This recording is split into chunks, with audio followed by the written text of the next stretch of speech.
Olá! Hoje a gente vai mergulhar numa fusão que parece, sei lá, completamente impossível. A escuridão brutal de Berserk com a luz divina do paraíso de Dante. Como é que um guerreiro nascido do trauma e da vingança poderia sequer pisar num reino de perfeição teológica?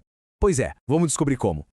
Para começar, a gente precisa sacar a diferença gigantesca entre esses dois universos. O mundo do Guts é regido pela causalidade, uma força quase maligna que torce o destino, onde ele sobrevive no interstício, que é uma fenda violenta entre o mundo real e o astral. Já o universo de Dante é movido pela providência, a vontade boa de Deus, numa jornada direto para o Empírio, a morada da luz pura. São literalmente forças opostas, definindo jornadas que não poderiam ser mais diferentes.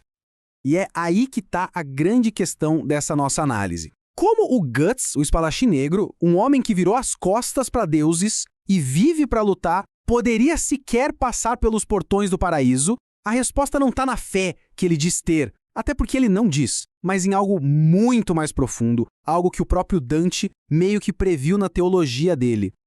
Então, vamos dar uma olhada nessa, digamos, burocracia do céu. Existe uma espécie de brecha, um precedente dentro da própria obra de Dante, que poderia muito bem justificar a entrada de uma alma como a do Guts. E o nome dessa brecha é o conceito de pagão virtuoso. Dante basicamente diz que almas que viveram com uma justiça impecável, mesmo sem ter conhecido a fé cristã, poderiam ser salvas por um ato, assim, extraordinário da graça de Deus. Para entender isso na prática, olha só o caso do Rifeu. Ele era um troiano, um personagem secundário lá da Eneida. Dante, de um jeito super ousado, diz que o Rifeu amou tanto a justiça que Deus simplesmente decidiu salvá-lo e o colocou no céu. Isso abre uma porta gigantesca, um precedente claro. Viver uma vida justa pode sim superar a falta do batismo. E é exatamente por essa porta que o Guts entra. A luta incansável dele contra os apóstolos e a mão de Deus não é só vingança, é uma cruzada contra a usurpação demoníaca do divino. Na teologia de Dante, essa dedicação brutal para proteger a humanidade vira uma forma de fé implícita. Ele não reza com palavras, ele ora com a espada. Ok, com passaporte carimbado, a subida começa. Guts passaria voando pelos 3 primeiros céus, que são esferas ainda meio que ligadas às preocupações e falhas aqui da Terra. Na Lua, o lar dos inconstantes, Guts, que a teimosia em pessoa, veria o completo oposto de si mesmo e aprenderia sobre compaixão. Em Mercúrio, o lar dos ambiciosos, ele veria a versão purificada do sonho que o Griffith perverteu, curando aquela ferida antiga. E em Vênus, a esfera do amor, ele finalmente entenderia de vez que o seu amor sacrificial pela casca foi a âncora que impediu a besta das trevas de consumir sua alma por completo. Depois de passar por essas esferas de purificação, Guts se aproxima de um lugar que ressoa com a própria essência da alma dele. Um lugar onde sua luta, finalmente, encontra um sentido divino. A quinta esfera, Marte, o planeta vermelho, a estrela da guerra. Este é o lar dos mártires e dos guerreiros santos, as almas que lutaram e morreram pela fé. É aqui que a espada, o instrumento de toda a sua vida de dor e sobrevivência, é finalmente vista como algo sagrado.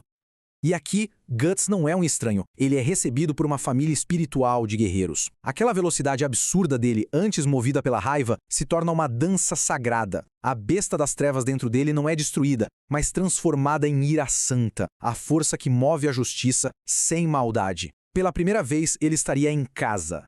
E aqui acontece a transformação fundamental. A armadura Berserker que o mantinha de pé na base da dor e do ódio simplesmente se desfaz. No lugar dela, Guts recebe um corpo de glória, um corpo de luz que não é movido pela raiva, mas pelo amor divino. A prisão vira liberdade, a besta interior dá lugar a um santo guerreiro.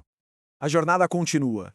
Guts agora sobe para os céus mais altos, reinos de pura abstração, onde ele vai confrontar a justiça cósmica e o seu maior desafio pessoal até então.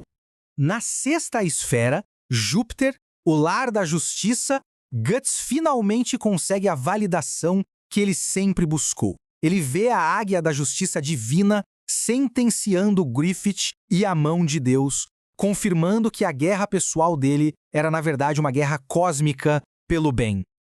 E então vem Saturno. Para um homem definido pelo som de aço e pelo grito de batalha, esse é o teste supremo. Aqui não tem música, só o silêncio dos contemplativos. Guts, o guerreiro da ação, precisa aprender a depor a espada e encontrar a paz. É o silêncio que finalmente cura o barulho constante da mente dele. Tendo encontrado a paz, Guts chega à 8ª esfera.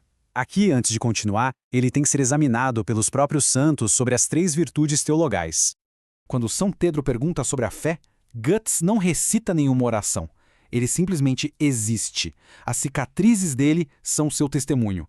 A fé dele não era em um Deus, mas na crença teimosa de que valia a pena salvar a humanidade. E sobre a esperança. A esperança do Guts nunca foi otimismo. Foi resistência pura. Foi a decisão de se levantar e continuar lutando depois do eclipse, no fundo do poço do desespero. É a esperança como um ato de puro desafio.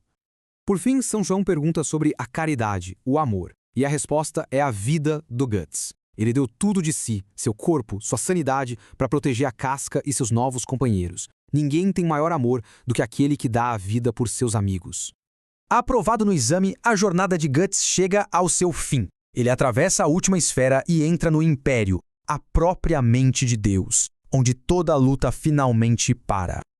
E este é o ponto final, a cereja do bolo.